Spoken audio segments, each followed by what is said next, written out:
Good morning. How you doing? I hope you're doing well. You know, God is involved in our lives. A lot of times we don't see it. Sometimes we don't understand exactly what He's up to. But I'm convinced that He is very involved in our lives. So I fractured a bone in my hand. I dislocated a bone in my hand last week. And I talked about it a week ago Sunday. And I said that I felt that God was correcting me or disciplining me. And some people might have an issue with that. But I'll tell you some things that happened this week that I don't know would have happened otherwise. But I want to bring up this whole idea of testing. In the book of Job, which is the classic book about testing, it's not about texting. If you've never read it, it's rather lengthy, it's very poetic, but it's all based on this premise that at the beginning of the book, Satan comes before God. I know, like that's kind of weird. You think there'd have to be all these disinfectants afterwards, or whatever. But he basically says, God says, what do you think of Job? And he's just like, oh, Job just serves you because you take good care of him. And God says, well, okay, I'll let you mess up some things down there, but I'm telling you, Satan, people serve me for different reasons than they serve you. People serve me because they love me, because I love them, and they love me. People serve you for what they can get out of it.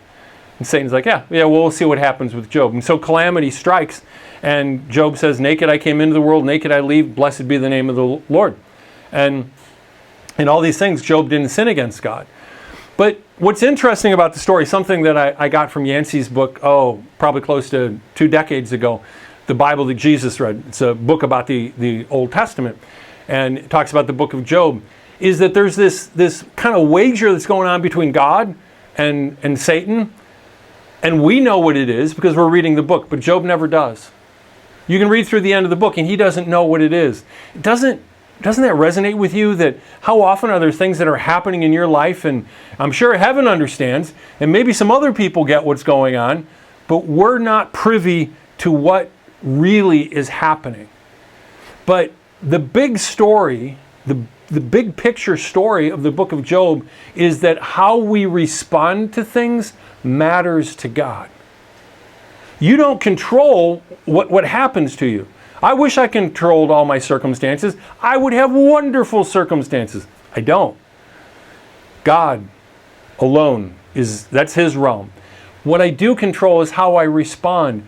And the book of Job teaches us that how we respond is very important to God.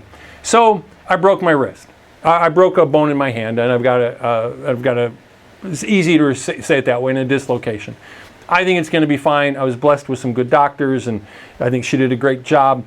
Both of them did. Anyway, I did sense that God was saying, I want you to slow down a little bit. I want you to pray some more. And so the other day, I took the day to fast, and I was here at the church building, and I prayed, I fasted, and one time I went for a prayer walk, and I prayed. I said, God, bring people in from the east, bring them in from the west, from the north, the south. May we present the good news of Jesus to people. The new covenant. It's great news. It's fantastic news. Can we do that? Okay, then yesterday I get a phone call from someone, and I'll just say it's someone that I know, and long story short, they said, can we come and pray at the church building? They didn't ask to pray with me, and I never did pray with them. I gave them their space. I turned on the air conditioning, turned on the lights, and I said, of course you can pray. I mean, we're always looking for that request. Can we come pray at church? And then I got a very heartfelt thank you from someone. Well, they came from the north and from the west. And then I was in my office a little bit later in the afternoon, and the doorbell rings, and it's someone I don't know, and they ask, can I run on your property here? It's like, yeah, sure. And they said, can I take my shoes off when I run? I'm like, sure. I said, don't get hurt, don't sue us. I went out a little while later. I figured the guy was gone, and I was going to go and just get some steps in. And lo and behold, he's still there, and he says, hey, I told him I was going to get some steps. You want to walk and talk? We probably talked for about a half hour. I said something to Heidi. He said it to me via text later. Never met the guy before. We both said that was a divine appointment. I think it was good for him. It was good for me. Oh, he came from the opposite direction. Do you see that by slowing down, by responding to God's doing something in my life, taking a day to pray and fast, the next day I see a direct answer to that prayer where He just brings people in, and also a voicemail that I got yesterday, all these different things. How we respond to our circumstances can really please God. God is watching your life today, and everything you do, it really matters.